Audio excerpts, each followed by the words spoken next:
Bismillahirrahmanirrahim. Assalamualaikum warahmatullahi wabarakatuh. Innal hamdalillah nahmaduhu wa nasta'inuhu wa nastaghfiruh wa na'udzu billahi min shururi anfusina wa min sayyiati a'malina. May yahdihillahu fala mudhillalah wa may yudlil fala hadiyalah. Asyhadu an la ilaha illallah wahdahu la syarikalah wa asyhadu anna Muhammadan abduhu wa rasuluh sallallahu alaihi wa ala alihi wa sahbihi wa sallama tasliman katsira amma ba'd. Qala Allah ta'ala fil Qur'anil Karim, ya ayyuhalladzina amanu taqullaha wal tanzur nafsum ma qaddamat lighad wattaqullaha innallaha khabirum bima ta'malun. Alhamdulillah bifadlillah wa rahmatihi wa ihsanih, kita bersyukur dengan memuji Allah Subhanahu wa taala yang dengan limpahan nikmat, rahmat dan ihsannya di malam ini kembali Allah mudahkan kita untuk berkumpul di rumahnya dalam majelis ibadah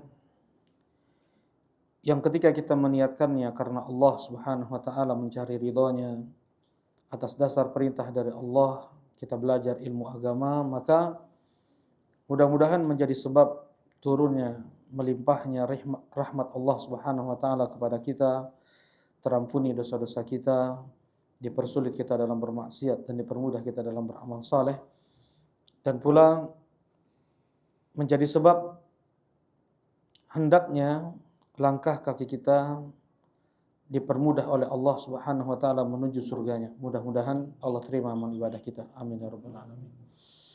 Insyaallah kita akan melanjutkan kajian kitab Ad-Da' wad Dawa, penyakit dan obatnya, yang ditulis oleh Al-Hafidz Ibnu Al-Qayyim rahimahullahu taala. Yang kitab ini dibagi-bagikan gratis sebenarnya ya oleh banyak orang, dan karena menjadi sebab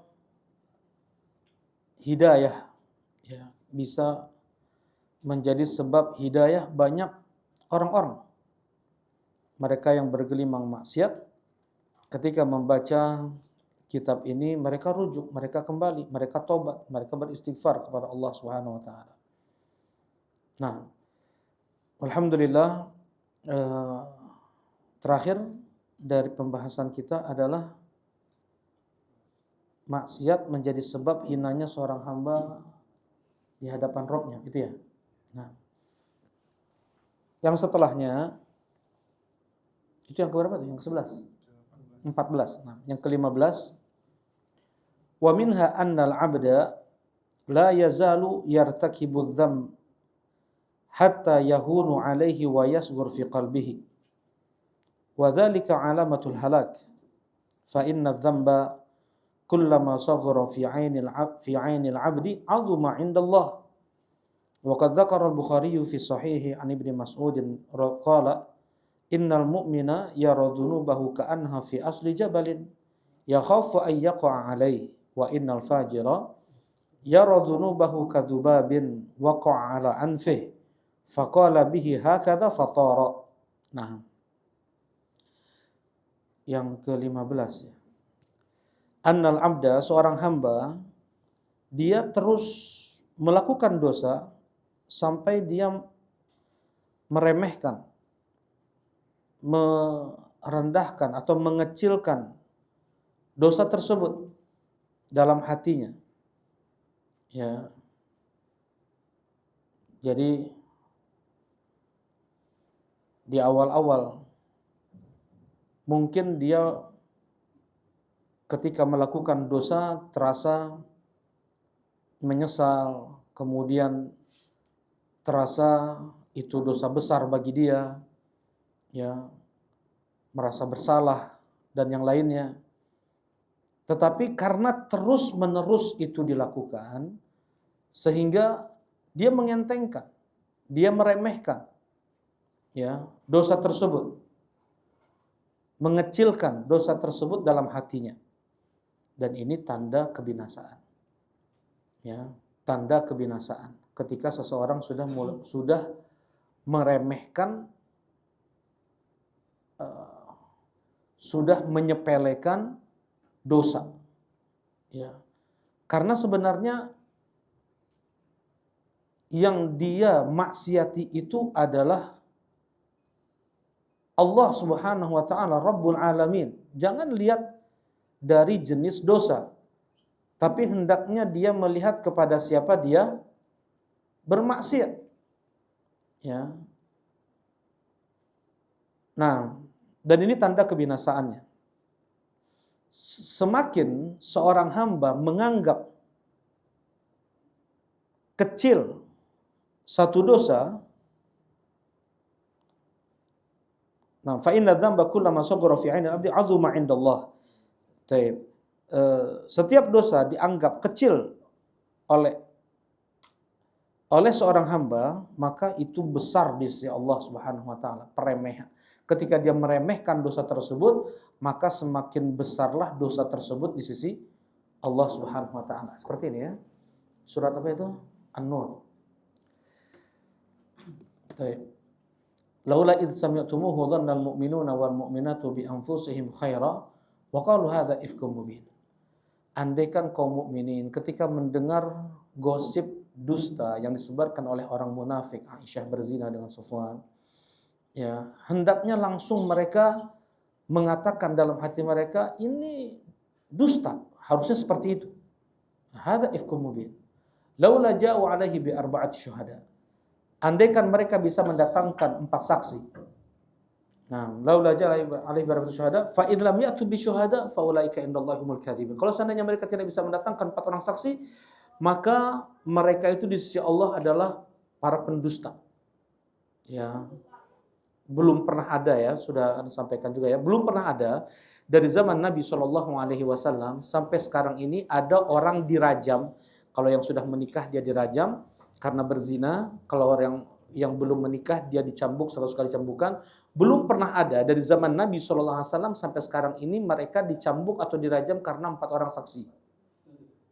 Apakah belum pernah ditegakkan hudud 100 kali cambukan atau rajam? Sudah berapa kali di zaman Nabi SAW, baik pemudanya atau yang sudah menikahnya. Ya, berapa banyak juga di zaman setelahnya para khulafa rasyidin dan yang setelahnya. Itu bukan 4 orang saksi, tetapi apa? Pengakuan, al-iqrar. Tetapi al-iqrar, pengakuan. Jadi mereka yang berzina ini datang kepada pemerintah, kepada Nabi pada saat itu dan mengaku dia telah berzina. Rasulullah Shallallahu alaihi wasallam pun tidak langsung serta-merta ya sudah siapkan buka punggungmu biar dicambuk 100 kali. Enggak. Rasulullah Shallallahu alaihi wasallam berpaling dan berkata, mungkin kau hanya sekadar memeluknya saja, pergi Rasulullah. Ya, ada harapan dia mencabut ucapannya itu. Ya Rasulullah, aku betul-betul telah berzina. Engkau mungkin cuma menciumnya saja, kata Rasulullah. Pergi lagi Rasulullah SAW. Dikejar lagi oleh sahabat ini. Ya, maksudnya sahabat ini dia ingin ditegakkan hudud rajam kepada dia agar tidak lagi dia diazab karena dosa itu dia nanti di akhirat.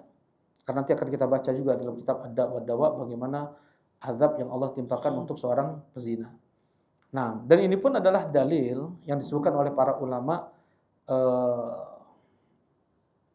kalau nggak salah Syekh Abdurrahman Al-Adani rahimahullahu taala, ya, terlebih di negeri kita ini yang tidak ditegakkan di sana hukum Islam. Ya. Diambil dari hadis Nabi tadi, hendaknya seseorang dia menyesali dan memperbaiki perbuatannya. Ya, maksudnya dia bisa kembali menarik ucapannya, kemudian dia menyesali perbuatannya dan dia memperbaiki. Dia memperbaiki apa yang sudah dia rusak itu. Ya. Nah, kalau yang datang dari Abdullah ibn Abbas radhiyallahu taala anhu. Jadi amalan-amalan besar dia tebus dengan amalan-amalan besar. Kata Abdullah ibn Abbas, "Ahayyun walidak, apakah masih hidup kedua orang tuamu?" Ibuku ya Abdullah. Masih tersisa ibuku. Berbaktilah engkau kepada ibumu. dan bagaimana dia semaksimal mungkin untuk mengingkari perbuatan-perbuatan itu yang ada di keluarganya, yang ada di lingkungannya, ya. Nah, jadi itu kata Syekhul Islam Ibn Taimiyah, belum pernah terjadi dari zaman Nabi sampai zaman beliau tahun 700-an Hijriah, seseorang itu dirajam atau dicambuk karena sebab 4 orang saksi. Kata Syekh Muhammad Ibn Shalih Ibn Taimiyah rahimahullahu taala yang beliau wafat tahun 2001, ya, belum pernah ada dari zaman beliau sampai dari zaman Syekhul Islam sampai zaman beliau Syekh Muhammad Ibn Shalih Ibn Taimiyah, seseorang itu ditegakkan hudud karena 4 orang saksi. Jadi semua itu karena al-iqrar, yaitu pengakuan, gitu ya. Nah, kata Allah Subhanahu wa taala, andaikan mereka tidak mendatangkan saksi, maka mereka itu pendusta, kata Allah Subhanahu wa taala. Ittalaqawnahu bi alsinatikum. Nah, walaula fadlullahi 'alaikum wa rahmatuhu fid dunya wal akhirati lamassakum fi ma afattum fihi 'adzabun 'adzim. Kalaulah bukan karena rahmat Allah untuk kalian di dunia dan di akhirat, kalian akan ditimpakan azab yang sangat pedih karena sebab gosip ini, kata Allah. Idz talaqawnahu bi alsinatikum, ketika kalian ucapkan, nukilkan, ya, ke sana kemari ucapan tersebut dengan lisan, wa taquluna bi afwahikum, kalian ucapkan dengan lisan-lisan kalian, ma laisa lakum bihi ilm, yang kalian tidak ada ilmu terhadap apa yang kalian ucapkan tersebut, wa tahsabunahu hayyinan wa huwa 'indallahi 'azim, dan kalian sangka itu enteng, itu remeh, itu kecil, padahal itu besar di sisi Allah Subhanahu wa taala. Gitu ya. Apalagi sekarang banyak sekali para ulama juga mengumpulkan tuh dosa-dosa besar yang dianggap enteng oleh orang-orang zaman sekarang, padahal itu muhlikat, padahal itu menghancurkan. Ya, riba, korupsi, kemudian dusta, ghibah, dianggap itu seakan-akan bukan dosa besar, padahal itu dosa yang menghancurkan, yang bisa membawa seseorang ke neraka. Jelas hadisnya datang dari Nabi SAW, innal kadhiba yahdi ilal fujur wa innal fujura yahdi ilan nar. Sesungguhnya dusta itu akan membawa seorang melakukan perbuatan keji, ya, dan perbuatan keji akan membawa seorang ke neraka. Itu kata Rasulullah SAW. Nah, ya, kemudian juga ya. Nah, kata Allah Subhanahu wa taala, "Walau la sami'tumuhu qultum ma yakunu lana an natakallama bi hadza subhanaka hadza buhtanun 'adzim." Andaikan kalian dengar, ketika awal kalian dengar gosip tersebut, hendaknya kalian ucapkan subhanaka hadza buhtanun 'adzim. Ya, ma yakunu lana an natakallama bi hadza. Tidak sepantas kita mengucapkan ini. Ya, subhanak, maha suci Allah, sesungguhnya ini dusta yang sangat nyata. Ini tuduhan, ini fitnah, langsung seperti itu harusnya. Ya, apalagi ini kepada ummahatul mukminin, kepada Aisyah, ya, yang Allah Subhanahu wa taala persiapkan wanita terbaik untuk nabi terbaik Allah, enggak sembarang wanita.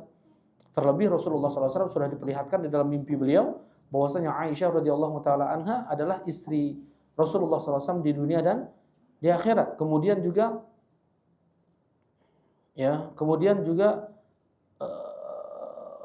manusia yang paling dicintai oleh Nabi SAW secara mutlak adalah Aisyah. Ketika ditanya oleh Amr bin As, ya Rasulullah, man ahabbun nas ilaik? Ya Rasulullah, siapa manusia paling kau cintai? Kata Rasulullah, Aisyah. Wa minar rijal, laki-laki ya Rasulullah, abuha, ayahnya, Abu Bakar As-Siddiq radhiyallahu taala anhu. Nah, ya, jadi semakin seseorang meremehkan satu dosa, berarti dia meremehkan syariat.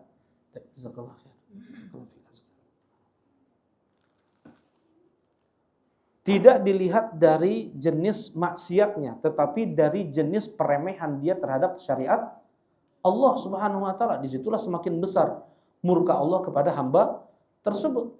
Ya, semakin seseorang meremehkan satu dosa, semakin Allah membencinya. Ya, tidak dilihat dari jenis maksiatnya. Ya. Nah, ini maksiat, ya. Maksiat. Kapan seseorang meninggalkan amalan sunnah itu terhitung dosa? Bisa. Sunnah ini. Sunnah. Enggak tahajud, Nggak sholat duha kapan kan? Nah, kalau seandainya di sana ada apa? Ada peremehan, cuman sunnah kok. Jelas itu. Hukum asal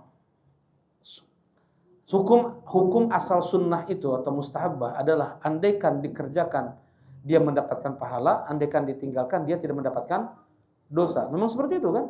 Amalan sunnah yang wajib apabila dikerjakan mendapatkan pahala, apabila ditinggalkan dia mendapatkan dosa. Itu wajib tuh. Nah, kapan amalan sunnah ditinggalkan mendapatkan dosa? Kalau seandainya di sana ada peremehan. Sunnah kok. Ya. Nah, banyak apa yang biasa dibilang kayak gitu apa? Ya. Apa contohnya? Apa contohnya? Biasanya orang-orang mengatakan itu sunnah. Apa ya? Jenggot mah wajib tuh. Jenggot mah bukan sunnah, jenggot wajib. Karena Rasulullah SAW salat sunnah, puasa sunnah Kalau jenggot kata Rasulullah SAW, u'fu al-liha wa juzu asy-syawarib khalifu al-majus. Kata Rasulullah SAW di Sahih Muslim, dikeluarkan oleh Imam Muslim di Sahihnya, u'fu al-liha. U'fu itu maafkan. Maafkan artinya biarkan. Biarkan janggut itu memanjang. Gak boleh diotak-atik, gak boleh dirapihin. Ya gak boleh dirapihin, dibagusin gitu ya. Biarkan.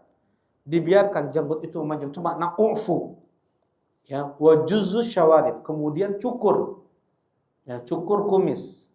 Para ulama pun khilaf, apakah boleh dikurut ya atau hanya boleh digunting, itu ulama pun khilaf. Sebagian ulama mengatakan tidak boleh dikurut. Dikurutnya dia apa? Jadi silet gitu ya. Nggak boleh dihabisin banget, harus dipakai gunting. Nah, juzus syawarib khaliful majus, dan selisihilah orang-orang majusi kata Rasulullah SAW. Nah, untuk kalimat ini menunjukkan apa? Wajibnya, karena di sana ada tasyabuh bil kufar, ada penyerupaan terhadap orang kafir. Ya, kalau bukan, memang betul penyerupaan terhadap orang kafir tidak semuanya haram. Ya, tidak semuanya haram, disebutkan tingkatan-tingkatannya, tetapi ini bentuk penekanan dari Nabi SAW. Kalau seandainya bentuk penekanan dari Nabi SAW, seseorang yang dia tidak demikian, tidak membiarkan janggutnya memanjang, tidak dia cukur kumisnya, maka ini bentuk penyerupaan terhadap orang majusi yang itu tercela. Jadi hukumnya haram. Ya, hukumnya haram. Nah, yang merendahkan amalan sunnah lah. Sholat, kenapa enggak sholat qobliyah, kenapa enggak sholat ba'diyah, kenapa enggak sholat tahajud, kan sunnah misalnya.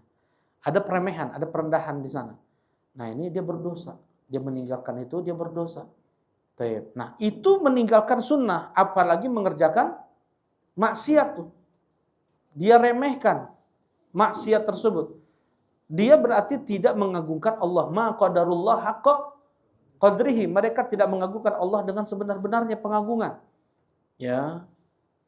Nah, pernah juga disampaikan bahwasanya menunda tobat, istighfar dari dosa yang dilakukan itu dosa tersendiri, dan dosanya lebih besar daripada dosa apapun yang dia lakukan pada saat itu. Ya, misalnya dia berbuat dosa, ya dia berbuat dosa riba lah misalnya, atau minum khamr misalnya, atau berjudi misalnya, ya kemudian dia mengatakan nantilah tobatnya, dia menunda tobat, nanti dia mau bertobat, cuma nanti gitu, nanti tobatnya. Itu dosa yang sangat besar. Lebih besar daripada dosa yang dia lakukan itu. Baik zina kah, riba kah, judi kah, khamr kah. Kenapa? Kenapa lebih besar? Ya? Karena dia merendahkan Allah. Karena dia mengentengkan Allah. Ya. Dia merasa aman dari makar Allah. Dia merasa tidak akan Allah azab dengan dosa itu di waktu di waktu cepat. Nanti insyaallah akan kita baca juga. Ya, Allah itu sari'ul iqab. Allah itu maha cepat pembalasannya. Nah, dia mengentengkan itu. Merasa aman dari makar Allah Subhanahu wa taala. Ini dosa yang sangat besar. Menunda tobat itu adalah dosa yang sangat besar. Dan sifat orang yang bertakwa itu apa? Mereka bukannya yang nggak pernah dosa. Mereka ketika berdosa itu, mereka langsung bertobat, beristighfar kepada Allah. Walladzina idza fa'alu fahishatan aw dzalamu anfusahum dzakarullah fastaghfaru lidzunubihim. Kalimat huruf fa itu dalam bahasa, dalam ilmu nahwu itu lil mubasyarah, artinya langsung. Ya, artinya langsung, tidak dia tunda. Ketika dia khilaf, dia jatuh pada maksiat, pas dia ingat Allah, kemudian dia langsung apa? Beristighfar. Ya, karena semua orang yang melakukan maksiat dia sedang lupa dari Allah. Nanti akan kita bahas juga itu. Ya. Tapi ketika dia ingat Allah, segera dia apa? Bertobat dan beristighfar. Nah, ini orang yang bertakwa nih. Nah, lawannya pelaku maksiat, dia yang menunda tobat, dia yang merasa aman dari makar Allah, merasa aman dari pembalasan Allah, merasa aman dari azab Allah atas dosa yang dia lakukan. Nah, jadi meremehkan, mengentengkan Allah itu dosa yang besar. Dan itu terjadi ketika seseorang dia mengentengkan dosa, meremehkan dosa. Sebenarnya seperti itu hukumnya. Entah dia jahil, entah dia bodoh, dia tidak tahu kalau dia mengentengkan dosa itu berarti dia mengentengkan Allah, atau memang sengaja dia itu mengentengkan Allah Subhanahu wa taala. Satu di antara yang dua ini. Ya, kalau seandainya benar seperti itu, dosanya malah lebih besar lagi. Ya. Baik. Disebutkan dalam hadis, ini jelas nih ya. Rasulullah sallallahu alaihi wasallam, tapi ini bukan hadis Nabi. Ini ucapan Abdullah ibn Mas'ud. Innal mu'min, seorang mukmin itu dia melihat dosa-dosa yang dia melihat dosa-dosanya seperti dia sedang di bawah gunung. Bisa gunung tersebut menimpa dia kapan saja. Seakan-akan ada gunung di atas dia, jatuh mati udah pasti. Kan gitu? Jatuh pasti mati dia. Nah, seorang mukmin dia melihat, dia sangat khawatir terus, dia takut terus dosa yang dia lakukan itu akan membinasakan dia. Seperti itu perasaannya. Dia tidak menganggap enteng dosa yang dia lakukan. Dia merasa itu besar, itu berat, sehingga dia terus beristighfar, dia terus bertobat, dia balas kemaksiatan kesalahan tersebut dengan amal soleh dan amal soleh yang lainnya. Untuk mendapatkan ampunan dan maaf Allah Subhanahu wa taala, dia tebus. Nah, wa innal fajir yaradunu wa kadubab wa qala anfi faqala bihakata fatwa.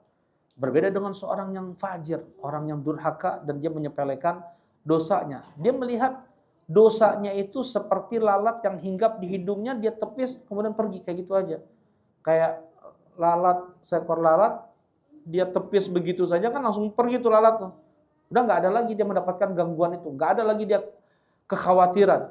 Ya, berbeda dengan seseorang yang dia merasa gunung ada di atas kepala dia, kapan saja bisa jatuh, ya, akan membinasakan dia, dan dia akan terus meminta pertolongan kepada Allah Subhanahu wa taala. Kalau orang yang sudah mengentengkan dosa, dia berarti nggak takut sama Allah, dia nggak takut sama makar Allah, dia akan terus bergelimang dalam dosa dan dia akan melanjutkan setelah dosa-dosa yang lain.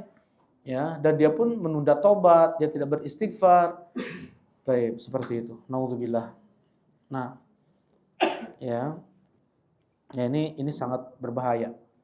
Ya, ini sangat berbahaya. Dan ingat, ketika seseorang dia mulai mengentengkan dosa, itu bukan dosa pertama kali, kedua kali, ketiga kali yang dia lakukan itu.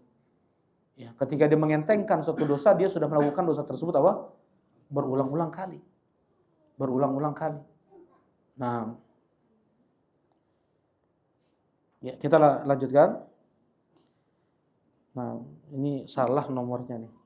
Yang ke-16, wa minha anna ghairahu minan nas wad dawab ya'udu alaihi syu'mu dzunubih fayahtariku huwa wa ghairuhu bi syu'mi dzunub wa dzunb. Qala Abu Hurairah, innal hubara la tamutu fi wakriha min dzulmi zalim Wa qala Mujahid innal bahaima tal'an usata bani Adam idza ishtaddat as-sanah wa amsaka al-matar wa taqulu hadha bi syubbi ma'siyati ibni Adam.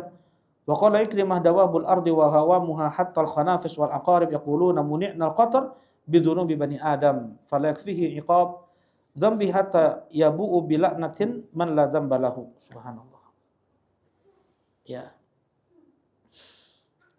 Nah, selain dia dari manusia, binatang, itu semua kena imbas dosanya dia. Dia harusnya ingat, ketika dia melakukan maksiat itu mesti akan berimbas bukan hanya pada diri dia saja. Dia bisa jadi imbasnya tersebut ke keluarganya, ke tetangganya, ke sahabatnya, ke kerabatnya, bahkan ke masyarakatnya, ke lingkungannya, ke negaranya, ke imbas maksiat itu seperti itu. Bukan hanya ke diri dia saja. Ya, binatang-binatang yang ada di tempat itu pun terkena imbas maksiat yang dilakukannya. Ya, dia berlezat-lezat dengan maksiat tersebut padahal yang lain terkena apa? Imbas maksiatnya. Bagaimana itu? Ya. Kata Abu Hurairah, "Innal hubar wa tamutu fi waqriha min dzulmi dhalim."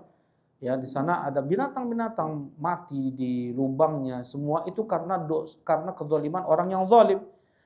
Ya, dan binatang-binatang ternak melaknat para pelaku maksiat dari kalangan anak Adam ketika sudah lama terjadi, ketika kemarau itu lama, ya, tidak turun hujan, ya.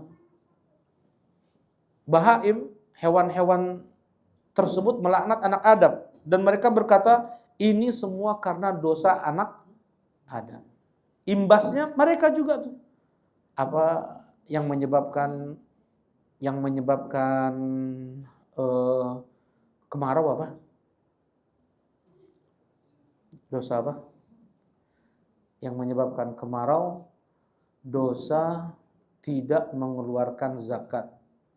Kalau nggak salah dengan riba, ya, 2. Ya, maka muni'u al-qatar. Mereka akan ditahan air hujan. Laulal bahaim lam yuntaru. Kalaulah bukan karena binatang, kata Rasulullah, sama sekali nggak diturunkan satu tetes air pun dari langit.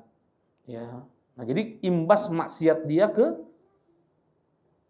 manusia yang ada di sekitarnya, ya, maksudnya orang-orang soleh yang ada di sekitarnya pun terkena juga imbas maksiat orang tersebut. Ya, anak istrinya begitu juga. Ya, dalam riwayat sebagian ulama mengatakan, saya merasakan dampak maksiat yang saya lakukan 40 tahun yang lalu sekarang ini ke tungganganku, ya, ke kendaraannya, ke untanya atau ke kudanya, nggak bisa lagi diatur. Ya, kemudian juga istri kayak nggak patuh, anak kayak durhaka. Itu semua imbas juga dari maksiat yang dia lakukan. Ya. Zaharal fasadu fil barri wal bahri bima kasabat aydin nas. Nampak kerusakan, kehancuran di daratan dan di lautan karena sebab ulah manusia. Ya, sebagaimana para penuntut ilmu, mereka didoakan kebaikan oleh semua bebatuan yang dia lewati, rerumputan, pohon yang dia lewati, kemudian ikan, serangga, semut. Kenapa? Tadi kan kalau maksiat didoain keburukan, ya kan, didoain keburukan sama binatang-binatang tadi. Nah, kalau para penuntut ilmu, orang belajar ilmu agama, didoakan kebaikan oleh malaikat, oleh rerumputan, oleh bebatuan, oleh semut, oleh ikan, oleh alam. Kenapa? Karena menjadi sebab turunnya kebaikan, begitu. Ya. Didoakan kebaikan para penuntut ilmu karena menjadi sebab turunnya kebaikan, berkah. Karena sebab ilmu orang tahu mana yang baik, mana yang buruk. Karena mustahil orang bisa menjalankan perintah Allah, menjauhi larangan Allah kalau dia tidak belajar ilmu agama. Mustahil seseorang untuk bisa dia bertakwa kalau dia tidak belajar ilmu agama. Mustahil seseorang dia bisa beriman dengan iman yang sahih. Dia beramal dengan amal soleh. Mustahil kalau dia tidak belajar ilmu agama. Nggak mungkin. tiba-tiba dia mempunyai iman yang benar, tiba-tiba dia mempunyai dia bisa beramal soleh, ya nggak mungkin. Ya, dia harus belajar ilmu agama. Nah, dia bisa istiqomah nggak mungkin kecuali harus dengan belajar ilmu agama. Karena itu semua mendoakan kebaikan untuk para penuntut ilmu. Ya, nah sebaliknya seperti itu. Kalau sebaliknya berarti kan para pelaku maksiat, entah dia nggak belajar sama sekali, dia nggak mau belajar, atau dia sudah belajar tapi dia melawan apa yang dia ketahui tersebut, itu yang menjadi sebab lingkungan terdampak dari maksiat yang dilakukan oleh hamba ini, gitu ya. Baik. Nah, kata Ikrimah ini murid Abdullah ibn Abbas, salah seorang ulama tafsir. Dawabul ard wa hawamu hatta al-khanafis wal aqarib yaquluna muni'na al-qatar bidunubi bani Adam. Berkata Ikrimah, binatang-binatang bumi, ya, serangga-serangganya, kupu-kupu, kalajengking, mereka semua mengatakan kita nggak dapat hujan ini karena dosa anak Adam. Itu yang dilaknat ini. Anak Adam mereka laknat. Ya Allah ya Allah berikan laknatmu untuk mereka. Ya, nanti akan kita bahas laknat itu tersendiri lagi tuh. Ya, orang bermaksiat terkena laknat itu tersendiri lagi, nanti akan kita bahas. Falakfi iqabu dzambi hatta yabu bi la'nati man la dzambalahu. Ya, jadi enggak cukup balasan Allah atas maksiat yang dia lakukan saja, tetapi dia pun nanti diazab karena laknat makhluk tersebut untuk dia. Ada yang dikabulkan doanya oleh Allah nih. Dari mungkin kodok melaknat dia, burung melaknat dia, Allah kabulkan. Jadi bukan hanya dia mendapatkan azab dari Allah karena sebab dosa dia itu saja, tetapi doa makhluk yang terkena imbas dari dosanya itu pun menjadi sebab dia diazab oleh Allah Subhanahu wa taala. Laknat, apa sih laknat? Laknat adalah atar min rahmatillah. Dijauhkan seseorang dari rahmat Allah. Nanti akan kita bahas di tempatnya. Ya, kita bisa mengucapkan la ilaha illallah karena rahmat Allah, kita bisa melihat karena rahmat Allah, kita bisa bersaudara karena rahmat Allah, seseorang masuk surga pun karena rahmat Allah, nanti akan kita bahas. Ya, dan juga pernah terjadi gempa di zaman Umar bin Khattab, tapi lini ya, gempa kecil, enggak gempa dahsyat. Kemarin katanya ada gempa ya. Nah, insyaallah. Itu semua karena maksiat, dosa. Pilih karena pergeseran kan kita. Ya, itu semua karena maksiat. Langsung ke sana kita lihat. Langsung ke sana akidah kita. Ya, keyakinan kita. Di mana ada bencana alam kita sebutkan juga di sini. Terjadinya gempa, terjadinya gunung meletus, terjadinya tsunami, itu semua karena maksiat. Ya, karena maksiat. Baik. Nah, terjadi lini gempa kecil di zaman Umar bin Khattab di Madinah nih. Gempa kecil terjadi di zaman Umar bin Khattab radhiyallahu taala anhu. Kemudian Umar bin Khattab berkata, kalau seandainya ini terjadi sekali lagi, aku akan tinggalkan kalian. Karena ini semua terjadi karena ulah kalian. Ini semua terjadi karena dosa maksiat yang dilakukan oleh penduduk Madinah. Ya. Nah, ini jelas banyak sekali ucapan-ucapan para ulama bahwasanya dosa maksiat itu bukan hanya berdampak pada fisik dia saja, ya, akan memburuk fisiknya, jiwanya, ya, kemudian imannya, ibadahnya, amal soleh semua akan menjadi buruk, ya, tetapi keburukan tersebut pula berimbas pada keluarganya, kerabatnya, lingkungannya, tetangganya, dan mereka semua pun akan menyalahkan si pelaku maksiat ini. Naudzubillah. Ya. Baik. Yang berikutnya. Annal ma'siyah turithu dzul walabud. Ya. Maksiat itu akan melahirkan kehinaan dan itu harus. Ya, dan itu pasti, bukan harus. Kalau secara bahasanya dibilangnya itu harus, padahal itu pasti gitu ya, dia terjemahkan kayak gitu harusnya. Nah, Maksiat itu akan menjadikan seseorang itu hina, dan itu pasti. Fa innal izza kullul izz fi ta'atillahi ta'ala, karena kemuliaan, segenap kemuliaan itu ada pada ketaatan kepada Allah. Ya.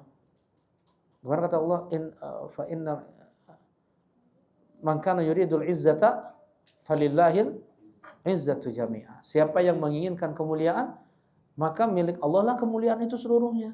Kalau mau dia mendapatkan kemuliaan, dia harus jalankan perintah Allah dan jauhi larangan Allah dengan menaati Allah Subhanahu wa taala. Ya, man kana yuridul izzah falillahil izzatu jami'a. Siapa yang mau kemuliaan, milik Allah kemuliaan itu. Mintalah dari Allah. Ya, ada sebabnya. Jalankan perintah Allah dan jauhi larangan Allah. Lawannya ini, kehinaan. Seseorang yang dia berbuat maksiat, maka Allah akan hinakan dia.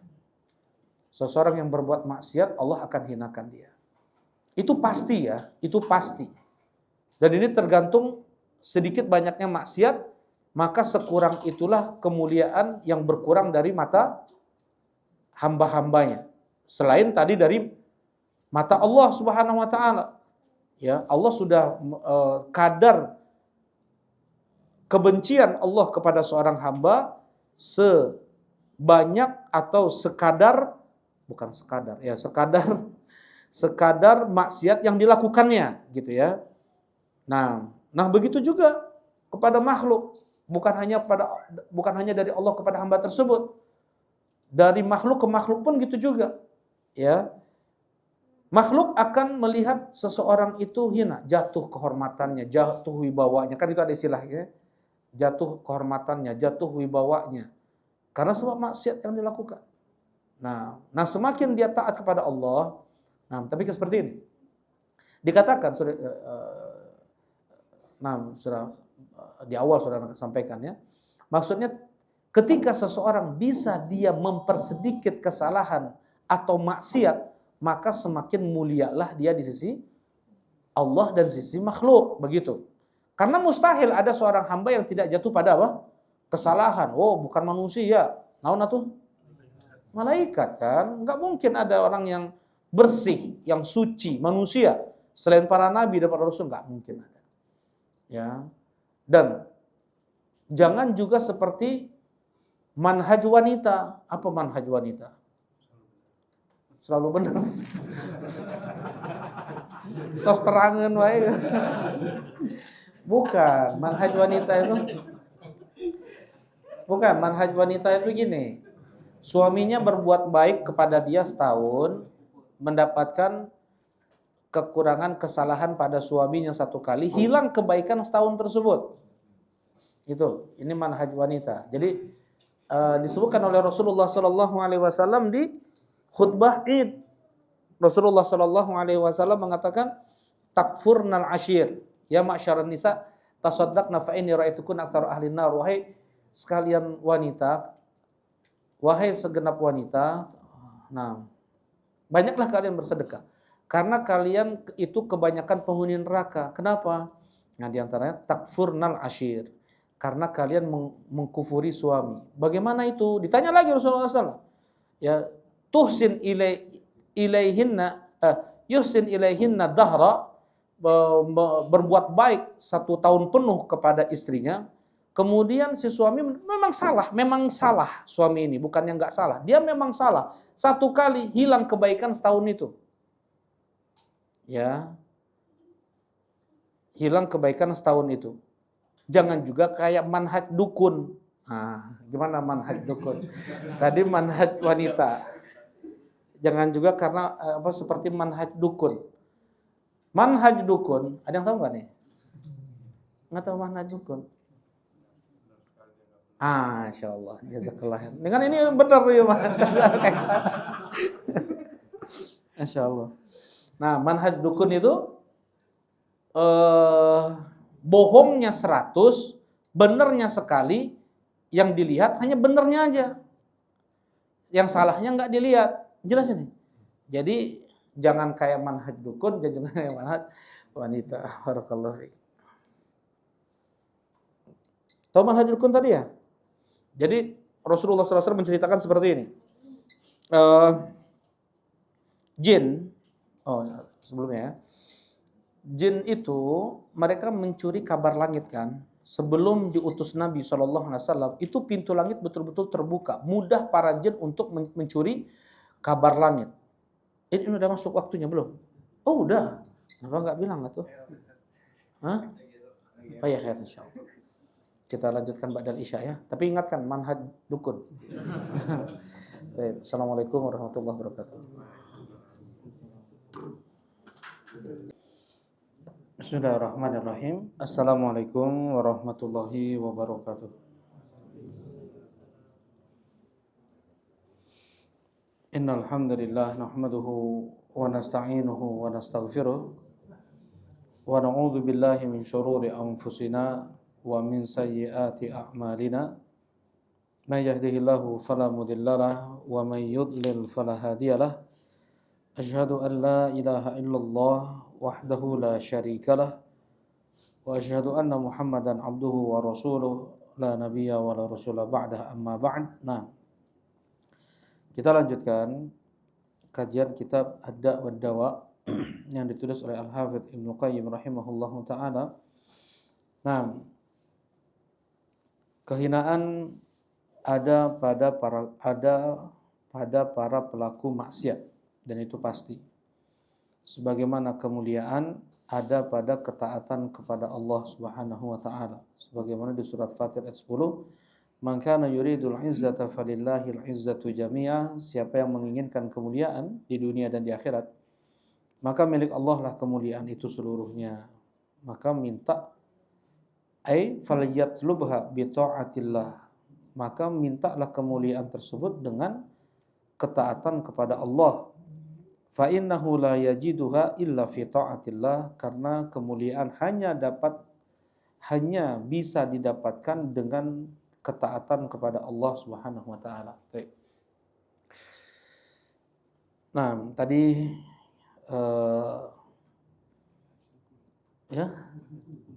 ya manhaj dukun. Enggak, tadi mencoba untuk menghubungkan kita ke manhaj dukun gimana tadi ya dari sini. Dari poin ini. Kehinaan. Nah. Baik. Maksudnya setiap kita tidak ada yang luput dari kesalahan. Mesti kita pun jatuh pada kemaksiatan. Nah,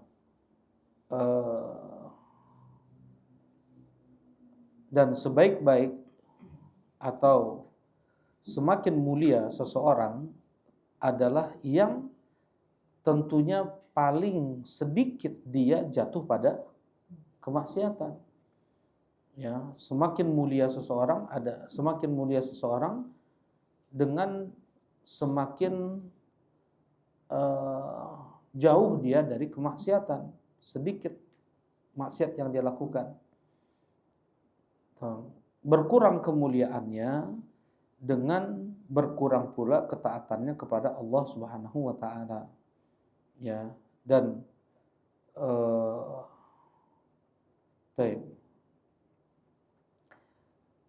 ya langsung aja lah ya ke manhaj dukun. Baik. Jangan seperti manhaj wanita yang melupakan banyak kebaikan karena satu kesalahan yang dilakukan. Jangan pula seperti manhaj dukun. Ya, manhaj dukun 100 salah, 100 dusta tidak dilihat dengan satu kebenaran. Ya, dengan satu kebenaran. Hadisnya Rasulullah SAW atau sebelum itu, pintu-pintu langit itu terbuka sebelum diutusnya Nabi Muhammad SAW, sehingga para setan, para jin mereka mudah untuk mencuri kabar langit.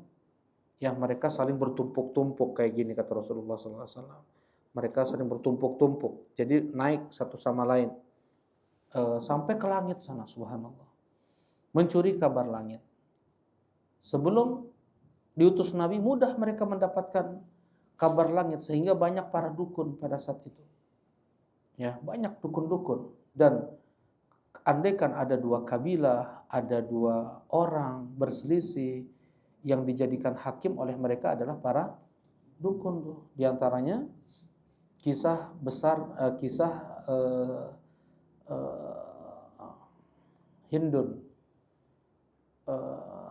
kisah Hindun, istri dari Abu Sufyan Sakhar ibn Harb. Ya, kisah Hindun, yaitu istri dari Abu Sufyan Sakhar bin Harb. Sebelum Hindun menikahi Abu Sufyan, Hindun menikah dengan seorang laki-laki, lupa namanya. Nah, rumahnya ini selalu dijadikan tempat nongkrong teman-temannya, tempat kumpul teman-teman suaminya ini. Ya. Nah, pada suatu waktu Hindun dengan suaminya tidur di ruangan yang itu biasa menjadi tempat mereka nongkrong. Ya. Kemudian si suami pergi buang air gitu. Ketika mau masuk ke ruangan tersebut, tiba-tiba melihat ada seseorang, ya, dia lari keluar dari ruangan tersebut dan pergi. Nah, curiga nih si suami ini, bahwasanya istrinya itu selingkuh, padahal masih tidur nih istrinya nih. Nah, Hindun kok selingkuh? Ya, kata Hindun, aku nggak tahu apa-apa. Aku tidur tadi kan denganmu. Nah, tadi aku melihat ada orang datang ke sini, kata suami. Nggak tahu. Akhirnya dituduh, nggak terima juga Hindun dituduh seperti itu. Akhirnya kita berhukum kepada seorang dukun yang ada di negeri Yaman kalau nggak salah. Pergilah mereka, keluarga besar Hindun dengan keluarga besar suaminya ini. Ya, kemudian dites dulu dukun ini jago nggak nih dukunnya nih. Ya, disembunyikan sesuatu. Coba apa yang kami sembunyikan? Kalau seandainya engkau memang dukun hebat nih, apa yang kami sembunyikan? Ya, kata dukun ini, benda ini benar ternyata. Ya sudah, hukumi mana kami yang benar. Hukumi antara kami, mana di antara kami yang benar. Apakah saya yang menuduh istri selingkuh atau memang istri saya yang benar dia tidak selingkuh. Ya. Akhirnya dipeganglah punggung Hindun ini oleh dukun tersebut dan berkata dia enggak melakukan apa-apa, tetapi akan keluar dari rahim wanita ini para raja. Akan keluar dari rahim wanita ini para raja. Ya. Oh, kalau kayak gitu ya, terima hukumnya si suami ini. Terima hukumnya, dia nggak selingkuh dan akan lahir dari rahim istrinya para raja. Si Hindun udah terlalu si Hindun, astagfirullahaladzim. Nah, waktu itu masih musyrikah ya. Nah, Hindun waktu itu nggak terima sudah dengan tuduhan suaminya. Enggak, ini kalau seandainya memang benar akan keluar dari rahimku para raja, itu bukan dari engkau. Ya, itu bukan dari engkau. Jadi Hindun minta cerai dari suaminya itu. Menikahlah dengan Abu Sufyan. Abu Sufyan Sakhar ibn Harb. Ya, setelah Abu Jahal mati, yang menjadi pemimpin Quraisy pada saat itu untuk memerangi Nabi adalah Abu Sufyan Sakhar ibn Harb. Perang Uhud, perang Khandaq, ya, panglima atau komandan perang Quraisy adalah Abu Sufyan Sakhar bin Harb. Nah, lahir dari Abu Sufyan Sakhar ibn Harb ini Yazid ibn Abi Sufyan, kemudian Muawiyah ibn Abi Sufyan. Ya, di zaman Abu Bakar As-Siddiq radhiyallahu taala anhu, di zaman Abu Bakar As-Siddiq radhiyallahu taala anhu. Baik. Di zaman Umar radhiyallahu taala anhu, setelah Syam diambil alih oleh kaum muslimin, kemudian Abu Ubaidah ibn Jarrah meninggal pada saat itu, digantikan oleh Yazid bin Abi Sufyan. Ya, Yazid bin Abi Sufyan yang menjadi pemimpin, yang menjadi gubernur Syam. Ya, menjadi gubernur Syam. Meninggal Yazid. Oleh Utsman ibn Affan ditunjuk Muawiyah bin Abi Sufyan, adiknya, menjadi khalifah di Syam. Ya, kemudian setelah Khulafa Rasyidin berakhir, yang menjadi khulafa, yang menjadi Amirul Mukminin pada saat itu adalah keturunan Muawiyah. Keturunan Muawiyah, ya Yazidnya, kemudian Abdul Malik, ya sampai Umar bin Abdul Aziz dan yang lainnya, semuanya dari keturunan siapa tadi? Hindun, ya, dari keturunan Hindun. Baik. Nah, itu dukun waktu itu tuh sangat disegani, sangat dipercayai. Ada juga dukun yang hebat lagi, namanya Satih, dengan satu lagi siapa ya? Lupa. Nah, ada dua dukun. Dia nih, yang satu seperti lembaran apa namanya? Lembaran kain, yang satu lagi seperti bola kalau nggak salah. Ya, nah ini dukun ini jago sekali nih. Ya, Raja Yaman, Tuba, panggilkan dukun. Untuk apa wahai raja? Aku ingin ada dukun yang mentakwil mimpiku. Ya, apa mimpimu wahai raja? Aku nggak mau kasih tahu. Dukun itu harus tahu apa yang aku mimpikan, kemudian dukun itu harus bisa mentakwil dari mimpiku itu. Oh, kalau kayak gitu nggak ada dukun yang seperti itu bisa kecuali dua dukun ini. Tadi Anda bilang Satih, yang satu lagi siapa? Itu mengerikan ini. Dukun ini bisa membesar gitu ya, bisa mengecil. Mungkin kita ini kayak di film-film kali ya kita lihat ya. Tapi memang ceritanya seperti itu di Tarikh Ibn Hisham. Jangankan itu, di zaman Nabi SAW ada dukun cilik yang bisa membesar. Siapa itu? Yang diperkirakan itu Dajjal. Siapa? Ibnu Sayyad. Dukun cilik, Ibnu Sayyad. Memang dukun, orang Yahudi, masuk Islam. Ya, para ulama khilaf apakah dia masuk dalam sahabat Nabi SAW atau tidak, karena dia Muslim. Nanti ada itu cerita panjang lagi. Jadi apa namanya? Membesar itu, membesar. Ibnu Sayyad ini membesar, tertutup jalan. Jalan utama itu tertutup. Karena besarnya Ibnu Sayyad ini dibuat marah. Ya, hadis ini Sahih Bukhari. Nah, dukun di zaman jahiliyah pun seperti itu juga. Jadi kata Satih, engkau dalam mimpimu melihat seperti ini, seperti ini. Ada syairnya dikeluarkan oleh Tarikh Ibn Hisham. Dalam mimpimu engkau melihat ini dan ini. Kemudian takwilnya adalah ini dan ini. Terus kata dukun yang satu laginya, setelah beberapa lama kemudian datang dukun yang satu, begitu juga ya, dengan syair yang berbeda tetapi maknanya sama. Ya, bahwasanya kerajaanmu itu akan hancur. Ya, dengan akan terjadi banjir yang sangat besar dan kau akan lari dari kerajaanmu. Kemudian tidak lama setelah itu akan datang seorang yang dia adalah utusan Allah Subhanahu wa taala. Dia akan mendakwahkan tauhid, mendakwahkan la ilaha illallah, tidak ada yang berhak untuk diibadahi kecuali hanya Allah. Kemudian dia diusir, dia seperti ini, kan terjadi berbagai macam fitnah-fitnah akhir zaman, dan kemudian akan terjadi hari kiamat dan semua akan dibalas perbuatan dan ucapannya. Sama seperti itu. Ya. Nah, Satih dengan dukun yang satu lagi ini. Nah, seperti itulah dukun sebelum diutusnya Nabi SAW. Ketika Rasulullah SAW diutus, pintu langit tertutup.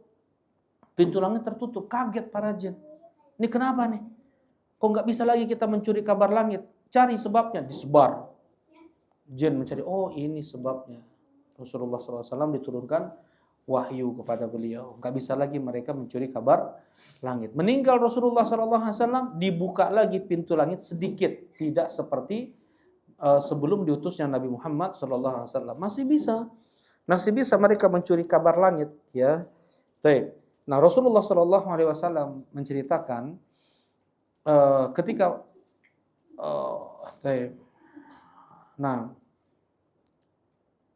ketika para sahabat mengatakan, ya Rasulullah, apa yang dikabarkan dukun itu terkadang benar. Iya, betul, benar. Jadi dukun itu, jin itu mereka bertumpuk-tumpuk sampai dekat pintu langit, mereka mencuri kabar langit. Kemudian yang di atas langsung mengabarkan kepada yang di bawahnya, yang di bawah mengabarkan kepada yang di bawahnya lagi, pada yang di bawah, terus sampai ke bawah seperti itu. Ada yang sudah sampai bawah, selamat sampai beritanya, ada yang keburu dilempar oleh Syihab, yang dilempar oleh Syihab, ya, batu api. Nah, tapi terkadang benar apa yang dikatakan oleh dukun tersebut benar. Benarnya sekali, dustanya apa? 100, kata Nabi SAW. Tetapi orang-orang tidak menghiraukan kesalahannya atau bohongnya yang 100 itu. Yang mereka lihat apa? Benarnya. Nah, ini manhaj dukun ini. Ya, dibodoh-bodohi, dibohong-bohongi terus, percaya terus. Benarnya sekali itu. Nah, enggak seperti itu juga. Barakallahu fikum. Baik, barakallahu fikum. Jadi kita kembali, di antara dampak buruk maksiat adalah mewariskan atau menjadikan pelakunya hina. Dan itu pasti. Nah, dan siapa di antara kita yang mau dihinakan, ya, hina di dunia dan hina di akhirat? Siapa yang mau? Tentunya yang kita inginkan adalah kemuliaan di dunia dan di akhirat. Dan kemuliaan itu hanya dapat diraih dengan ketaatan, lawan dari kemaksiatan. Wa kana min du'a ba'di salaf, di antara doa sebagian para ulama salaf, Allahumma izzini bi ta'atik wa la tudhillani bi maksiatik. Allahumma izzani bi ta'atik, ya Allah muliakanlah aku dengan ketaatan kepadamu, dan jangan engkau hinakan aku dengan aku memaksiatimu. Ya, ini luar biasa, ini fikih ya. Seseorang itu dimuliakan oleh Allah dengan dia taat kepadanya. Ibadah demi ibadah yang dilakukan itu tanda Allah memuliakan dia. Ya, dan ketika ada seseorang yang dia bermaksiat, itu tanda Allah menghinanya, Allah merendahkannya. Ya, Allah merendahkannya. Baik. Wa qala Al-Hasan Al-Basri, dan memang seperti itu. Dan memang seperti itu. Ini harus kita perhatikan. Ya. Apapun bentuk maksiat yang dilakukan, itu semua adalah bentuk Allah menjauhi kita. Allah menjauhi kita. Dan apapun bentuk ketaatan yang mudah kita lakukan, itu bentuk Allah dekat dengan kita. Kalau seandainya jauh, berarti ada sesuatu yang salah nih. Terkadang dia sholat juga, melakukan ibadah, tetapi maksiat, ada riya, ada sum'ahnya. Nah, itu pun apa? Itu bentuk jauhnya Allah dari seorang hamba. Ada ujubnya, ada riyaknya, ada angkuhnya. Itu maksiat yang dibungkus dengan ketaatan kepada Allah Subhanahu wa taala. Bukan hanya maksiat itu yang zahir maksiat, enggak. Terkadang dia melakukan ibadah ketaatan, tetapi sebenarnya dia sedang melakukan apa? Maksiat, dengan riyaknya, dengan ujubnya, dengan kibernya, naudzubillah. Wa qala Al-Hasan Al-Basri innahum wa in taqat bihimul bighal wa hamlajat bihimul baradin inna dhullal ma'siyah la yufariqu qulubahum aballahu illa ayudilla man asahu. Nah, kalau kata Hasan Al-Basri, walaupun bighal tunduk kepada dia, atau birdon, barodin itu birdon, jamak dari birdon. Birdon itu adalah kuda yang membusung jalannya. Kalau sekarang kendaraan-kendaraan yang bagus gitu ya, yang mewah.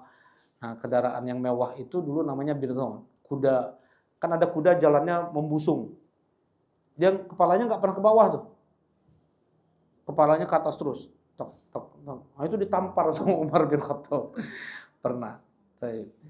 Ya, birdon. Nah, sekalipun seseorang mengendarai birdon atau dia memiliki bighal. Bighal ini campuran antara apa? Antara kuda dan keledai. Kalau kudanya jantan, keledainya betina, maka jadinya bighal. Kalau sebaliknya, kudanya betina, jantannya keledai, namanya nighal. Nah, dua-duanya tidak berketurunan. Dia nggak bisa apa? Nggak bisa punya anak lagi. Cuman dia lahir aja nighal bisa, lahir bighal bisa, ya. Tetapi mereka ini nggak bisa punya anak lagi gitu. Kan sekarang juga ada yang dikawin-kawinkan aneh-aneh kayak gitu kan? Ya, menurut Anda soalnya dapat pertanyaan tadi siang kayak gitu. Gimana kalau proses perkawinan kayak gini? Anda bilang ya, apakah itu termasuk mengubah ciptaan Allah? Enggak, itu hukumnya boleh. Soalnya terjadi juga di zaman Nabi SAW kan menggabungkan antara yang haram dimakan dengan yang boleh dimakan. Kuda boleh dimakan, keledai tidak boleh dimakan. Bigol, nigol nggak boleh dimakan. Misalnya digabungkan apa yang haram sama yang halal? Kucing sama kelinci bisa nggak ya? misalnya, Allah alam. Boleh nggak dimakan nih akhirnya kucing sama kelinci jadi kulinci. Kucing dan kelinci boleh nggak dimakan? Nggak boleh dimakan. Kayak kuda dengan kayak bigol tadi haram dimakan, sebagaimana keledai haram dimakan. Ini nggak apa namanya, tidak terlarang, ini urusan dunia. Terlebih di sana apabila ada keperluan. Nah, andaikan seseorang dia mengendarai bigolnya, dia itu termasuk kendaraan bagus ya. Rasulullah SAW punya bigol kan? Apa namanya? Siapa namanya? Duldul. Ya, nama bigolnya Rasulullah SAW adalah Duldul. Itu hadiah dari Raja Mesir Muqawqis. Muqawqis adalah raja Romawi Timur. Bukan Raja Romawi Timur. Yang pro-nya ke timur gitu. Jadi ada Romawi Barat, ada Romawi Timur. Romawi Timur itu Istanbul sekarang. Bizantium. Kalau Romawi Barat itu Italia. Roma Italia. Nah itu Romawi itu hancur. Romawi Barat udah hancur. Di zaman Umar bin Khattab udah nggak ada. Ya, yang masih ada Romawi Timur. Ya, ketika Muqawqis, ketika Amr bin As masuk ke Mesir, lari ke sebelum itu, ketika Umar bin ketika Umar bin Khattab, Abu Ubaidah bin Jarrah mau mengalahkan Syam, Herakl itu lari ke Bizantium. Gitu juga Muqawqis, dia larinya ke Bizantium, ke Istanbul, ya, Konstantinopel. Ya, Konstantinia atau Bizantium, atau sekarang ini namanya Istanbul, ya, Turki. Baik.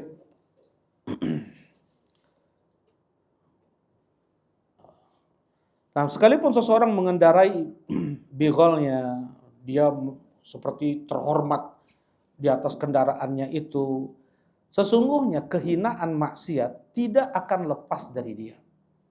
Ya, tidak akan lepas dari dia. Tetap orang yang dia bermaksiat, tetap dia merasa hina. Ya, mau atau enggak, dia akan terus merasa hina karena maksiat yang dia lakukan. Nauzubillah ya. Nah, ini nggak bisa ditutupi. Dia berbuat maksiat, mau dia tutupi dengan pakaian bagusnya, kendaraan mewahnya, rumah megahnya, ataupun apalah perhiasan-perhiasan zahirnya, tetap tidak bisa itu menghilangkan kehinaan maksiat yang dia lakukan. Nauzubillah. Dia merasakan kemaksiatan itu, dia merasakan kerendahan, kehinaan itu pada diri dia. Ya, pada diri dia merasakan kehinaan itu pada diri dia. Dan juga orang-orang melihat dia pun sebenarnya hina juga nih, kecuali orang seperti dia juga. Ya, orang-orang sama-sama fasik ya, sama mereka seperti itu gitu. Baik. Wa qala Abdullah bin Mubarak ra'aitu dzunuba tumitul qulub. Aku melihat dosa itu mematikan hati. Wa qad yurithu dzulla idmanuha. Dan sungguh maksiat itu bisa mewariskan kerendahan, kehinaan apabila itu terus dilakukan. Wa tarkudz dzunubi hayatul qulub. Meninggalkan dosa adalah hidupnya hati. Wa khairul li nafsika isyanuha, dan yang terbaik untukmu adalah memaksiati maksiat. Maksudnya menjauhi maksiat. Ya. Yang terbaik bagimu adalah menjauhi maksiat, karena dengan itu hatimu akan hidup. Wa hal afsadad dinu illal muluk wa ahbaru su'in wa ruhbanuha. Dan tidaklah yang menghancurkan agama ini kecuali mereka para raja, para ulama-ulama jahat dan ahli ibadahnya. Ya, jadi kalau sudah ulama-ulama agama itu ahli ibadahnya pun kemudian rajanya, penguasanya pun maka hancurlah agama satu negeri. Ya, baik. Kita lanjutkan. Wa minha annal ma'asi tufsidul aqla fa inna lil aqli nuran wal ma'siyatu tudfi'u nural aqli wala bud. Wa idza tudfi'u nurahu dha'ufan wa naqasa. Wa qala ba'du salaf ma asallahu ma asallaha ahadun hatta yaghiba aqluhu. Jadi di sini kata Ibnu Qayyim rahimahullahu taala bahwasanya maksiat itu merusak akal. Akal itu sebenarnya memiliki cahaya dan maksiat itu memadamkan cahaya akal dan itu harus dan itu pasti. Ya. Apabila padam cahaya akal, maka melemahlah akal, berkuranglah akal. Ya. Berkata sebagian ulama salaf, tidaklah seseorang memaksiati Allah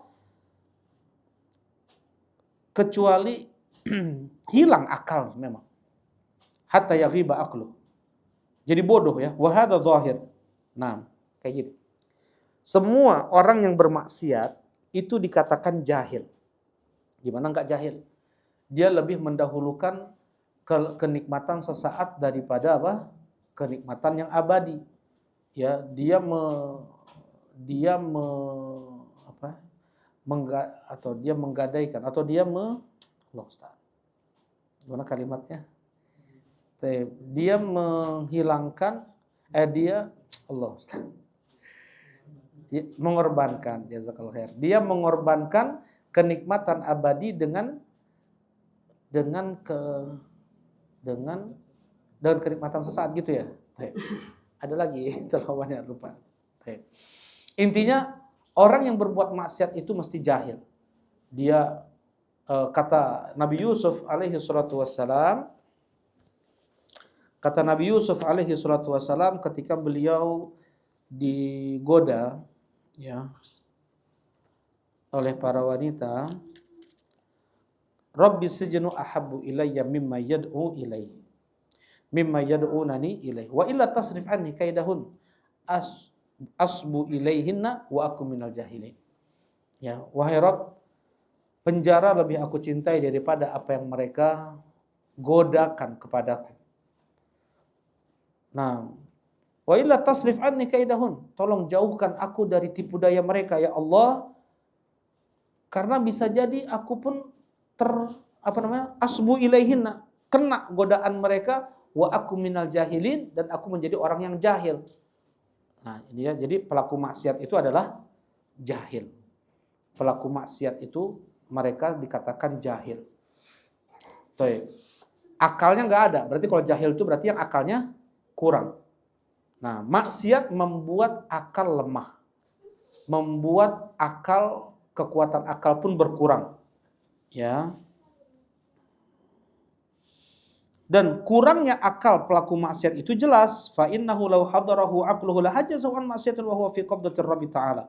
Kalau seandainya dia masih punya akal yang kuat, dia akan bisa menahan dirinya dari maksiat. Wa tahta qahrihi wa huwa muttali'un 'alaihi wa fi darihi wa 'ala bisatihi wa malaikatihi wa syuhudi 'alaihi nadhiruna ilaihi. Ya, karena Allah Subhanahu wa taala melihatnya, walau sekalipun dia di rumahnya, dia di permadaninya, dan malaikat pun melihat dia. Ya, itu semua lupa, kan? Dia lupa Allah melihat dia lupa malaikat yang ada sekeliling dia melihat dia. Siapa malaikat pencatat namanya Alif? Raqib Atid sifatnya Alif. Namanya siapa? Nah, lupa ya. Sering Anda sampaikan kan Alif kan? Maksudnya Alif sering juga nih. Bu Rofi coba namanya. Namanya siapa? Malaikat pencatat. Malaikat pencatat. Kalau Raqib Atid itu sifat. Ma yalfidhu min qawlin illa ladaihi raqibun atid. Tidak ada satu kata pun yang keluar kecuali di sana ada Raqibun Atid, yaitu malaikat pencatat yang sifatnya Raqib, selalu mengawasi, Atid yang selalu hadir. Namanya siapa? Allah sebutkan dalam beberapa ayat di surat At-Takwir, di surat Al-Infitar, ya, di beberapa surat. Oke, lupa ya kayaknya. Siapa namanya? Masa sih semuanya lupa. Nah, Setia. Ya, Setia juga lupa. Abu Abian, ingat Abu Abian insyaallah. Lupa juga. Ada yang ingat? Bang Felis? Kiramun katibun. Kiramun katibun. Di surat Abasa, ya, juga di surat Abasa, di surat Al-Infitar. dinamakan kiramun katibun. Coba sampai Allah menamakannya kiram, yang mulia. Itu lupa tuh. Maksudnya malaikat yang mulia, kalau orang yang mulia kan kita duduk di samping orang yang mulia, gimana kira-kira? Kaku badan kita kan? Kaku badan kita, hati-hati kita bicara, hati-hati kita berperilaku. Sampai Allah menamakan malaikat yang ada di kanan kiri kita itu sebagai malaikat yang kiram, malaikat yang mulia, agar kalian tahu keagungan mereka, ya kemuliaan mereka. Berhati-hati kalian dalam berbicara, berhati-hati kalian dalam berbuat. Itu kenapa mereka para ulama tafsir mengatakan kenapa kok nama malaikat itu dikatakan kiramun, ya. Selain mereka pun katibun, selain mereka menulis, tapi mereka ini bukan sembarang malaikat. Ya, semua malaikat mulia, tetapi ini disandarkan kemuliaan langsung kepadanya karena kelebihan yang ada pada mereka itu, agar kita semakin berhati-hati dalam berbicara dan berbuat. Nah, itu jahil. Maksudnya dia nggak melihat kemuliaan itu. Dia nggak melihat kemuliaan malaikat, dia nggak melihat kemuliaan Allah, maka dia apa? Jahil di sini. Wa wa'idul Qur'an yanha, wa wa'idul iman yanha, wa wa'idul maut yanha, wa wa'idun nar yanha, walladzi yafutuhu bil ma'siyah min khairid dunya wal akhirah. Coba. Di sana ada penasehat Quran dalam hatinya, mencegah dia. Itu pun dia tepis. Wa wa'idul iman yanha, ya, penasehat iman dalam hatinya, mengingatkan dia untuk menahan diri dari maksiat, itu pun dia tepis. Wa wa'idul maut yanha, begitu juga pengingat kematian, kamu akan mati nanti, itu pun ditepis juga. Wa wa'idun nar yanha, ya, pengingat penasehat neraka, maksudnya nanti ada neraka di akhirat nanti. Melarang juga si pelaku maksiat ini, itu pun dia tepis juga karena bodohnya. Karena apa? Karena kejahilannya. Ya, hawa nafsu. Walladzi yafutuhu bil ma'siyah min khairid dunya wal akhirah ad'af ma yasulahu min as-sururi wal ladzati biha. Ya. Yang terluputkan karena sebab maksiat dari kebaikan dunia dan akhirat. Jadi banyak kebaikan dunia dan akhirat. Ini sudah kita bahas juga di awal dulu, kebaikan dunia. Jadi maksudnya seseorang kalau dia lebih fokus aja pada dunianya, dia lebih fokus pada bisnisnya, itu lebih menguntungkan dia daripada dia jatuh pada maksiat. Dengan dia bermaksiat, bisnisnya pun nggak sepesat yang seharusnya dia fokus di sana, kan begitu? Untuk dunia nih, untuk akhiratnya apalagi? Ya, sering saya sampaikan, ucapan subhanallah 1 kali saja lebih bermanfaat. 1 kali saja, nggak nyampe 1 detik tuh ucapan subhanallah. Itu lebih baik daripada dunia dan seisinya untuk akhirat dia. Nah, kebaikan dunia dan akhirat itu banyak kebaikan dunia dan akhirat itu luput karena sebab maksiat. Berkali lipat dari kelezatan maksiat yang dia rasakan. Ya. Nah, dari kenikmatan, kelezatan maksiat, ada kenikmatan, ada kelezatannya, tetapi itu semua hilang, tapi itu enggak seberapa dibanding kenikmatan, kelezatan berkali-kali lipat dunia dan akhirat. Ya, itu bodohnya. Maksudnya dia tinggalkan banyak kebaikan dunia dan akhirat, dan dia lebih mengambil kenikmatan yang tidak seberapa. Ya kan bodoh ya. Misalnya ini ada rumah 100 juta. Mau mana nih rumah 100 juta? Iyo kerupuk hiji. Nah, iya kerupuk. Nah, berarti dia jahil kan? Bodoh tuh. Ya. Di dalam rumah ini, enggak rumah 100 juta lah, 100 miliar aja lah. Biar semuanya ada ya. Ya, ini rumah 100 miliar. Ya kerupuk hiji. Mana yang kamu pilih? Orang bodoh dia milih apa? Kerupuk lah. Dia tinggalkan kenikmatan tersebut. Nah, seperti itu contohnya. Ya, jadi maksiat itu menutup akal. Maksiat itu membuat seseorang bodoh. Ya, berkurang akalnya. Baik. Fahal yuqaddam 'alal istihanati bidzalika kullihi wal istighfar bihi dzu aqlin salim.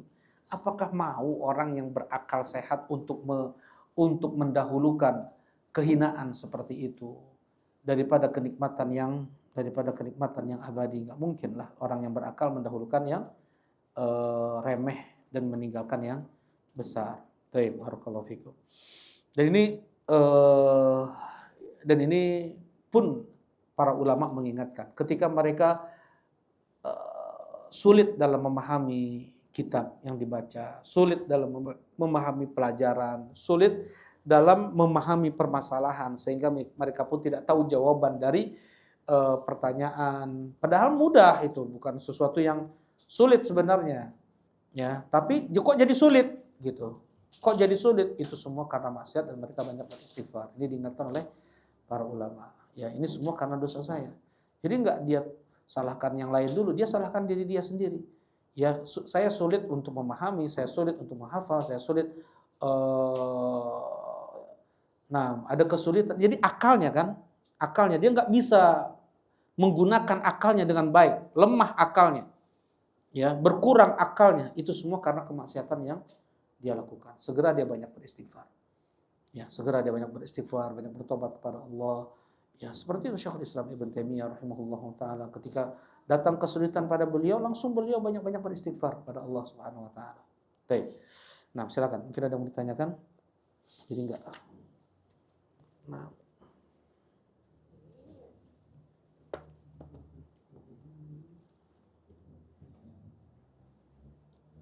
Ya, silakan. Assalamualaikum Ustaz. Wantum barakallahu fikum.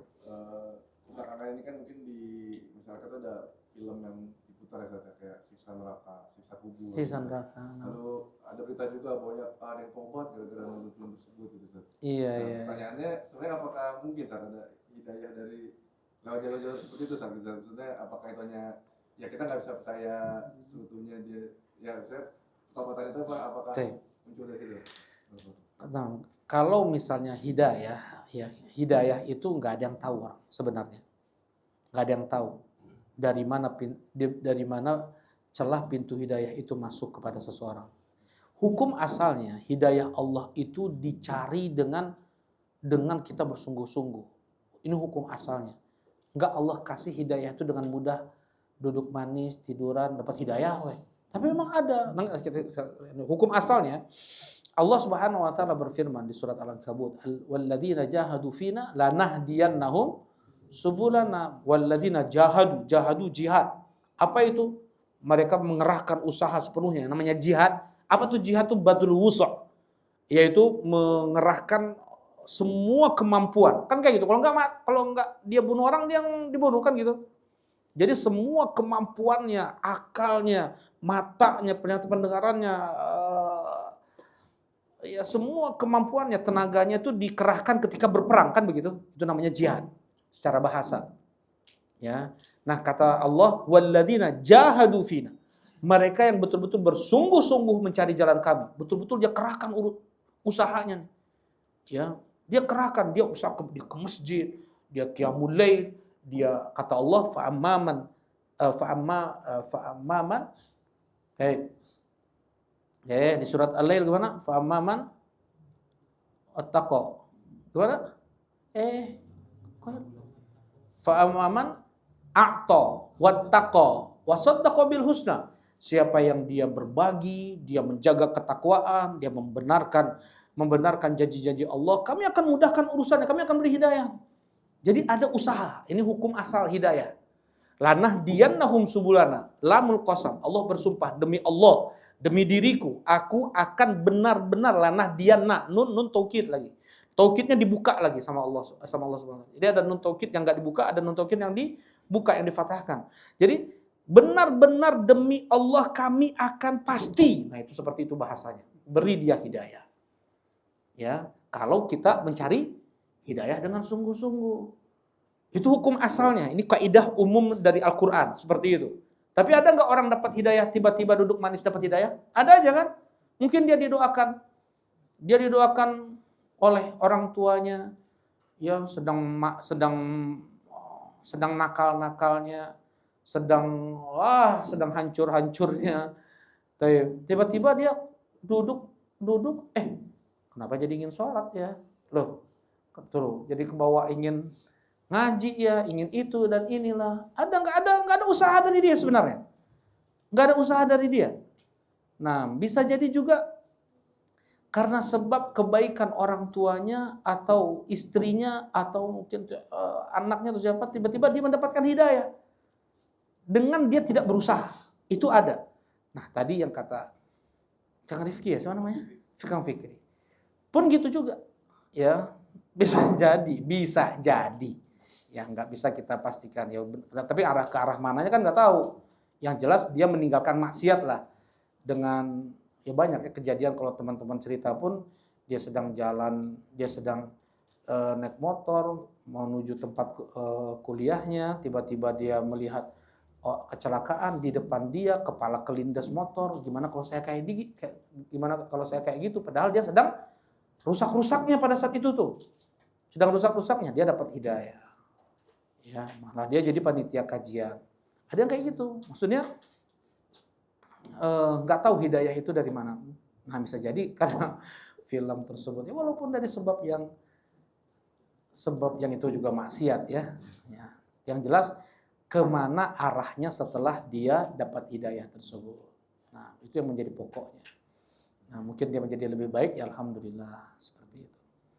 Tapi tidak berarti kemudian, jadi benar dong. Salah juga. Jangan dipahami ucapan anak seperti itu, enggak. Ya, tadi Anda bilang, enggak tahu kita dari mana. Kadang melihat orang kafir, dia beribadah dengan sangat konyol. Itu bisa menjadi sebab hidayah bagi dia kan. Bukan berarti, berarti ibadah orang tersebut benar kan, enggak juga. Nah, berarti film itu benar dong, enggak juga. Ya. Nah, jadi tetap maksiat adalah maksiat, kesalahan adalah kesalahan. Ya. Dan yang paling dapat menjadi sebab seseorang dapat hidayah adalah Al-Quran ini. Inna hadzal Qur'ana yahdi lillati hiya aqwam. Sesungguhnya Quran ini bisa memberi petunjuk ke jalan yang paling lurus. Kata Allah Subhanahu wa taala. Berapa banyak orang kafir membaca Al-Quran masuk Islam. Ya, dari dulu sampai sekarang. Ya, mereka tidak bisa mendapatkan celah kekurangan Al-Quran ini. Yang mereka bisa hanya membakarnya, yang mereka bisa hanya menginjaknya. Tapi mereka nggak bisa mendapatkan, ini salah nih, ini nggak benar nih, ini teroris nih, nggak bisa. Mereka buat seperti itu. Ya, dan ayat-ayat tentang jihad bentuknya semuanya adalah difa. Semuanya bentuknya adalah pembelaan diri setelah mereka menyerang duluan. Seperti itu. Nggak ada kaum muslimin tiba-tiba langsung nyerang seperti itu. Barakallahu fikum. Ya. Nah, barakallahu fikum. Nah, yang pertama itu dia. Yang namanya istighfar itu, astaghfirullah, adalah menahan apa makna astaghfirullah? Istighfar ada 3 maknanya. Yang pertama minta ampunan dari Allah, yang kedua minta mighfar, minta ditutup maksiat tersebut, aibnya ditutup oleh Allah. Yang ketiga, minta agar tidak diberi dampak buruk maksiat. Itu astagfirullah. Ya. Nah, kata Allah Subhanahu wa taala, wa ma kana Allahu liyu'adzibahum wa anta fihim wa ma kana Allahu mu'adzibahum wa hum yastaghfirun. Dan Allah Subhanahu wa taala tidak akan mengadab suatu kaum selama mereka masih beristighfar. Baik. Nah, apakah akan kembali muncul dampak buruk maksiat tersebut setelah dia bertobat dan beristighfar? Ini kembali kepada Allah Subhanahu wa taala. Ya, di saat seseorang dia masih menjaga istighfarnya, sudah diterima tobatnya, tentunya enggak akan. Ya, tapi kan enggak ada yang bisa menjamin tobat kita diterima oleh Allah, istighfar kita diterima oleh Allah. Ka'ab ibn Malik radhiyallahu taala anhu, beliau bermaksiat, yaitu tidak ikut perang Tabuk bersama Nabi SAW karena terlalaikan dengan panen kurmanya, menangis selama 50 hari untuk satu dosa, baru diterima tobatnya oleh Allah Subhanahu wa taala. Beliau bertobat pada saat itu juga, astagfirullah, astagfirullah. Menangis, bertobat, tetapi Allah belum terima tobatnya tuh. Baru di hari ke-50 turun ayat wa 'alal tsalatsatil ladzina khulifu di surat At-Taubah. Kenapa dinamakan surat At-Taubah? Karena diterimanya tobat Ka'ab ibn Malik, Hilal bin Umayyah dan Murarah ibn Rabi'ah, tiga sahabat ini. Ya. Dikenal dengan sahabat yang mulia tapi enggak ikut perang. Orang munafik, ya Rasulullah saya enggak ikut perang karena ini, karena ketawa aja Rasulullah, senyum aja sama mereka. Tiga orang ini enggak datang pada Rasulullah badan. Ya, Rasulullah cemberutin tuh. Nah, ini pun wahyu juga dari Allah Subhanahu wa taala. Nah, kemudian setelah 50 hari barulah diterima tobat sahabat ini. Jadi Allahu a'lam ya. Nah, ketika mungkin kita lupa lagi dalam bertobat, nah disitulah mungkin muncul dampak buruk maksiat tersebut. Jadi kita harus selalu menjaga tobat, menjaga istighfar, menjaga tobat dan menjaga istighfar. Bukan hanya karena kita berbuat dosa saja, dosa-dosa yang dulu pun ya kita terus beristighfar dan bertobat. Enggak, jangan merasa bahwasanya istighfar tobat kita yang sudah ke ratus ribu kali itu sudah bisa menggugurkan dosa yang pernah kita lakukan. Ya, jangan seperti itu. Kita berhusnudzon, kita berharap, tapi untuk pasti nggak bisa. Ya, disitulah Rasulullah SAW mengajarkan kepada kita. Rasulullah itu sekali duduk aja mengucapkan astagfirullah wa atubu ilaih itu 100 kali. Ya, dalam riwayat 1 hari Rasulullah mengatakan astagfirullah wa atubu ilaih. Dalam riwayat lain sahabat mengatakan sekali duduk Rasulullah sini seperti astagfirullah wa atubu ilaih. Pindah Rasulullah duduk tempat lain astagfirullah wa atubu ilaih sampai 100 kali seperti itu. Nah, jadi ini semua kembali ke hikmah dan keadilan Allah Subhanahu wa taala. Bisa jadi Allah hilangkan sama sekali gitu. Bisa jadi Allah angkat sama sekali, Allah cabut sama sekali dampak buruk maksiat tersebut, ya. Nah, bisa jadi karena seorang udah lalai lagi, udah lupa lagi dengan istighfarnya, ada sedikit peremehan lagi. Nah, muncul dampak buruk maksiat dulu itu 40 tahun kemudian. Wallahu a'lam ya. Nah, ini yang pertama. Jadi anda lupa yang keduanya. Baik, barakallahu fikum. Enggak mesti karena dia enggak tahu kemudian dia tidak merasakan kehinaan. Terkadang dia tidak tahu pun ada rasa kehinaan itu pada dirinya. Ya, mereka para